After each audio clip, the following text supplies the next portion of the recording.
Subscribe करें और देखें एक दिल दहला देने वाली हॉरर स्टोरी। बिना घबराए बेल आइकॉन प्रेस करना ना भूलें।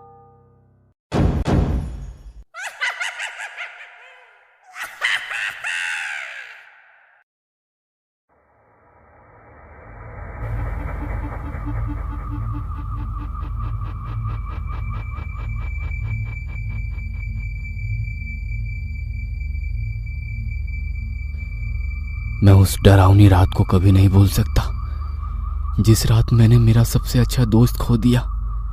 सूरज पाटिल नाम था उसका। सूरज और मैं बचपन से एक दूसरे के साथ थे। दोस्त कम भाई ज्यादा था वो मेरा। 10वीं कक्षा के बाद हम दोनों ने लातूर के एक प्रतिष्ठित कॉलेज में प्रवेश लिया। हमारे लिए लातूर शहर अनजान था, पर कुछ ही दिनों में हम उस शहर का चप्पा चप्पा जान गए, क्योंकि सूरज और मैं दिन भर शहर में बाइक पर घुमा करते थे। पर एक दिन वही रोज रोज शहर में घूमकर हम बहुत ज्यादा बोर हो चुके थे। इसलिए एक रात हमने लॉन्ग ड्राइव पर जाने का फैसला किया। भाई चल, कामे गांव के जंगल में लॉन्ग ड्राइव पर चलते हैं। सुना है उस जंगल का रास्ता मक्खन की तरह मुलायम है। हम कामे गांव के जंगल की तरफ कभी नहीं गए थे, पर हमने सिर्फ इतना सुना था कि कामे गांव का जंगल सिर्फ नाम का जंगल है, क्योंकि वहां हरे भरे पेड़ों के सिवाय कुछ नहीं था। क्योंकि उस जंगल में जो भी जंगली जानवर थे वे शिकार के कारण खत्म हो चुके थे। इसलिए रात में लॉन्ग ड्राइव पर जाने के लिए वो जंगल एकदम सेफ था। और ऊपर से उस रात पूर्णमासी की रात थी, मौसम भी अच्छा था। इसलिए मैं सूरज के साथ कामे गांव जंगल में जाने के लिए राजी हो गया। रात के 11 बजे हम कामे गांव के जंगल में दाखिल हो गए। हमने जैसे सुना था वैसे ही जंगल का रास्ता एकदम मक्खन की तरह मुलायम था। हमारी बाइक हवा से बातें करने लगी थी। वाकई बहुत मजा आ रहा था। पर मुझे इस बात की हैरानी हो रही थी कि हम जंगल के इतने अंदर दाखिल हो चुके थे, पर तब भी हमें रास्ते में एक भी गाड़ी दिखाई ना दी थी। जंगल का पूरा रास्ता सुनसान पड़ा हुआ था। तभी रास्ते में हमें एक पुल दिखाई दिया। सूरज ने उस पुल के बीचों बीच बाइक रोक दी। वो अंग्रेजों द्वारा नदी के ऊपर बनाया गया 100-200 साल पुराना ब्रिज था। पुल के बाजू में एक बड़ा सा बोर्ड लगा हुआ था और उस पर लिखा था सेंट जॉर्ज ब्रिज। हम दोनों पुल पर गए और खड़े हो गए। पुल के नीचे से नदी बह रही थी। पुल से कोमल हवा बह रही थी। पुल के नीचे बहती नदी के पानी में चांद दिखाई दे रहा था। माहौल बहुत खुशगवार था।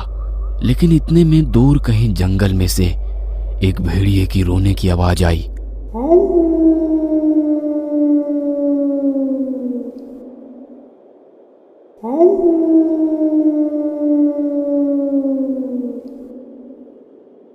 पुल के ऊपर से बहने वाली हवा अचानक से रुक गई। नदी का पानी अचानक से रुक गया। चांद एक काले बादल के पीछे गायब हो गया। तभी हमारे सर के ऊपर से एक टिटहरी भयंकर आवाज में चीखती हुई मंडराने लगी, मानो वो हमसे कह रही थी कि यहां से जल्दी से भाग जाओ। हमारे महाराष्ट्र में ऐसा माना जाता है कि टिटहरी का चीखना अशुभ घटना का संकेत होता है, और मैं ये अच्छी तरह से जानता था। सूरज, मुझे यहाँ पे कुछ अच्छा नहीं लग रहा है। टिटहरी का चीखना मतलब कि हमारे चारों तरफ खतरा मंडरा रहा है। हमें जल्दी यहाँ से निकल जाना चाहिए। अरे भाई, कुछ अशुभ नहीं होता, बस ये अंधविश्वास है। टिटहरी के चीखने की वजह उसका गुस्सैल स्वभाव होता है, और वही उसकी आवाज भी होती है। अब चुपचाप यहाँ खड़ा रह और खूबसूरत नजारा देख, सूरज ने मुझसे कहा। तभी मैंने सूरज के पीछे कुछ दूर पुल की रेलिंग के पास एक औरत को खड़े हुए देखा।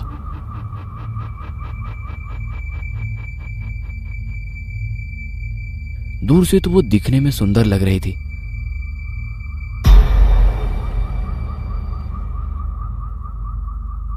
पर वो पुल के नीचे झांक रही थी।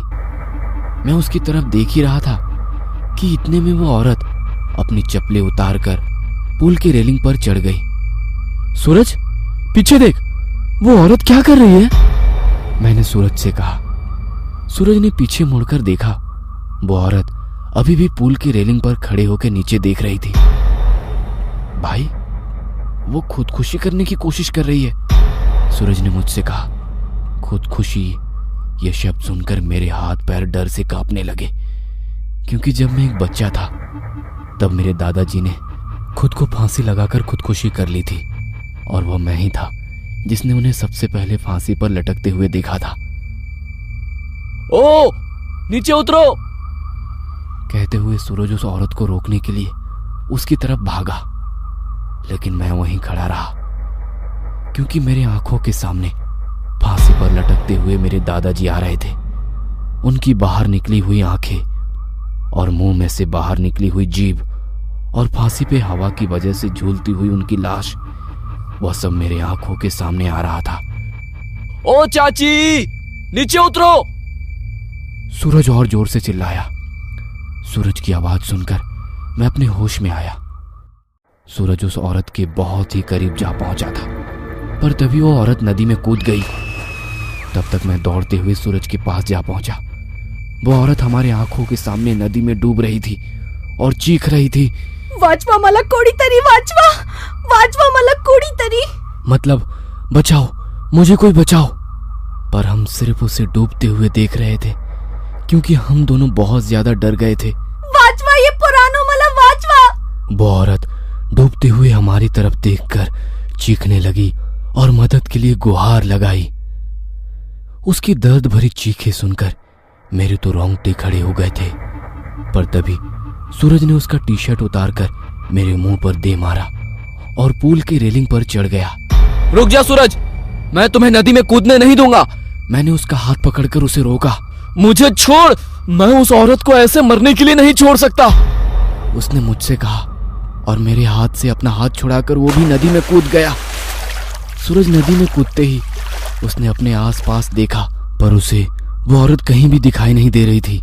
उसने सोचा कि वो डूब चुकी होगी, इसलिए उसने गहरी सांसें ली और पानी के अंदर डुबकी लगाई। कुछ देर बाद वो नदी की सतह पर आया।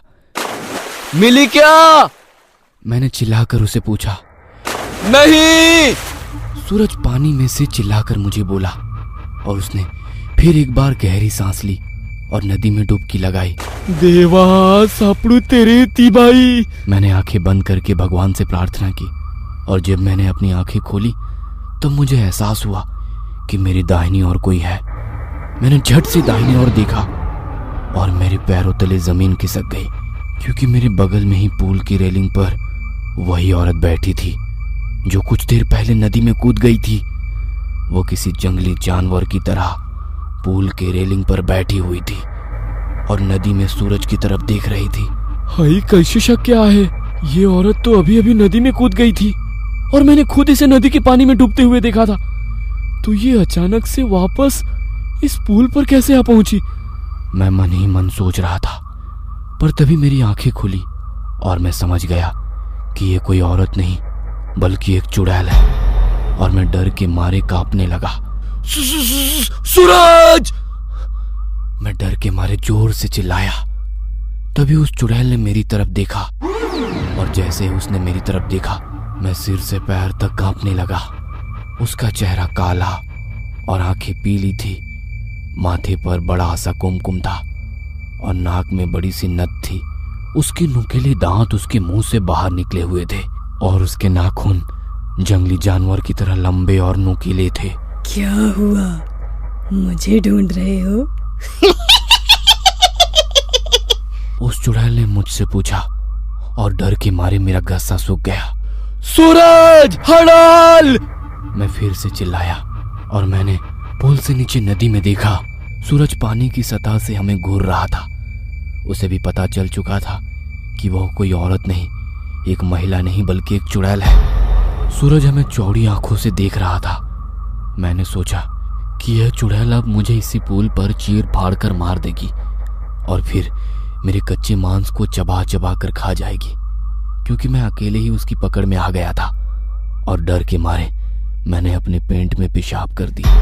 डरो मत, मैं तुम्हें नहीं, उसे अपने साथ नदी में ले जा रही हूँ।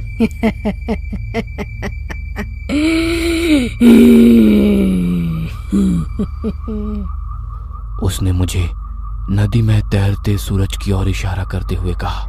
जब मैंने ये सुना तो मेरा दिल डर से दहल उठा। वो पानी में सूरज को अपने साथ ले जा रही थी। सूरज, जल्दी से पानी से बाहर निकलो, नहीं तो ये चुड़ैल तुम्हें नदी के पानी में ले जाएगी, मैंने सूरज से चिल्लाते हुए कहा। यह सुनकर सूरज पानी में ठहर गया। उसके हाथ पांव सुन्न पड़ गए। उसे एहसास हो गया था कि वह नदी में से बाहर नहीं निकल पाएगा, क्योंकि वह नदी के बीचों बीच था। वो काफी डर गया था। भाई, मुझे बचाओ, सूरज ने मुझसे विनती की। ये सुनकर चुड़ैल मेरी तरफ देखकर मुस्कुराई और उसने पुल से सूरज पर छलांग लगा दी। धीरजिया, सूरज आखिरी बार चिल्लाया और वो चुड़ैल उसे पानी के अंदर ले गई। कुछ देर तक पानी में से बुलबुले निकलते रहे, पर कुछ देर बाद वो भी बंद हो गए। मैं आंखें फाड़ फाड़ कर नदी के पानी में देख रहा था और सूरज को पुकारता रहा, पर इतने में मुझे नदी के पानी में खून दिखाई दिया। मेरी आंखों में आंसू आ गए और मैं समझ गया कि उस चुड़ैल ने सूरज को मार दिया है। मैं वो सदमा बर्दाश्त ना कर सका। मेरी आंखों के सामने अचानक अंधेरा छा गया और मैं उसी जगह पर बेहोश हो गया। जब मुझे होश आया तब सुबह हो चुकी थी। मैं 4-5 लोगों से घिरा हुआ था। पुल पर काफी सारी लोगों की भीड़ जमी हुई थी। लोग पुल के नीचे झांक कर देख रहे थे। मैं उठकर पुल के पास गया और देखा कि नदी के किनारे पानी में सूरज की लाश तैर रही थी। उस चुड़ैल ने बड़ी ही बेदर्दी से उसके सीने से दिल निकाल लिया था। मेरा सबसे अच्छा दोस्त मुझे छोड़कर चला गया था। उस दिन मुझे कामे गांव के लोगों से पता चला कि वो उस नदी में 100-200 साल पहले से ही एक चुड़ैल का वास था। असल में हुआ ये था कि अंग्रेजों के जमाने में एक अंग्रेज अफसर ने सुंदरा नाम के एक औरत का बलात्कार किया था। ये बात आसपास के सब गांव में फैल गई थी। इसी कारण सुंदरा से गांव की कोई भी औरत बात नहीं करती थी, क्योंकि सब लोग कहते थे कि उसकी पवित्रता नष्ट हो चुकी है, अब वो अपवित्र हो गई है। गांव के लोग उसे हर दिन ताने मारते थे। कुछ दिन बाद सुंदरा के पति ने भी उसे छोड़ दिया। तब सुंदरा अपने मायके चली आई। कामे गांव ही उसका मायके था, पर वहां भी उसे बहुत सारी बेइज्जती झेलनी पड़ी। वो लोगों के हर रोज के ताने सुनकर तंग आ गई थी। इसी वजह से एक दिन पूर्णमासी की रात सुंदरा ने कामे गांव के सेंट जॉर्ज ब्रिज से नदी में कूदकर खुदकुशी की। मरने के बाद वो चुड़ैल बन गई। हर पूर्णमासी की रात सुंदरा सेंट जॉर्ज ब्रिज पर आती थी और लोगों को इसी तरह कपट से अपना शिकार बनाती थी।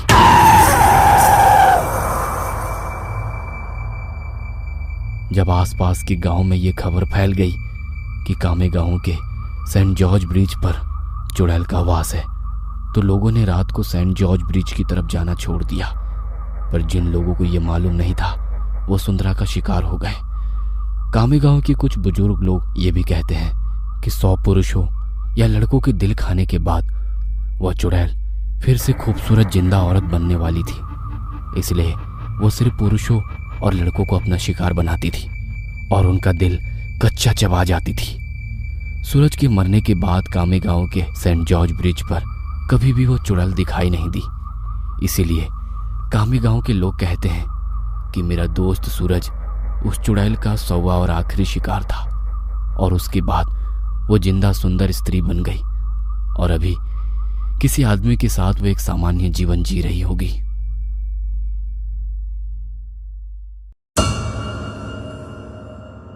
ये कहानी आपको अच्छी लगी हो तो हमें सब्सक्राइब करें, हमारा इंस्टाग्राम और फेसबुक पेज जरूर फॉलो करें। अगर आपके पास ऐसी ही कोई कहानी हो तो हमें कमेंट बॉक्स में भेजें। हम कोशिश करेंगे कि अगली एनिमेटेड स्टोरी आपकी होगी।